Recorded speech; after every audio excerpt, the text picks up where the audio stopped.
By now, we all know that if you get an email from somebody you don't know telling you that you've won millions of dollars in a lottery you've never entered, and all you have to do to claim this money is to provide the sender with certain private information, it's a scam and nothing good can come of it. Well, FDA appears to have taken a lesson from these scammers and has adopted their own type of phishing scam. In their version, they send letters, innocuous seeming letters, emails, to industry asking questions about the company's regulatory status and operations.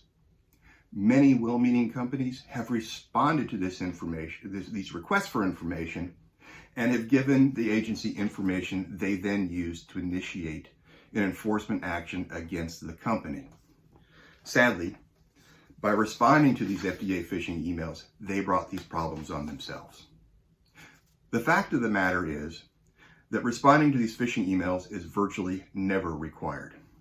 And companies that do respond almost never stop to consider that FDA would not have sent the email if they did not already suspect something was wrong. For the agency, these phishing email campaigns make sense. It's cheaper than sending out an investigator to the company's site to gather their own evidence, and they allow the agency to use the company's own confessions against it to more rapidly begin an enforcement action. I'm Evan Phelps, and in this Amin in a Minute, I'm going to give you some common sense tips to avoid an FDA enforcement trap for industry. So what should you do to protect your company should you be targeted by an FDA phishing scam? Well, remember the words of virtually every good criminal defense lawyer. Even the innocent should not talk to the police. In other words, don't respond. Alert your staff in advance that all communications from FDA should be routed to the attention of management and that they should never respond to FDA on their own.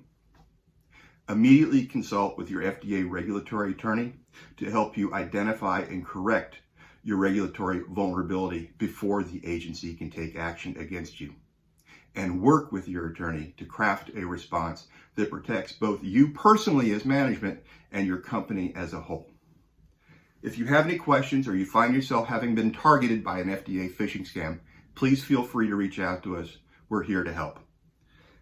Again, I'm Evan Phelps, and this has been Amin in a Minute or so.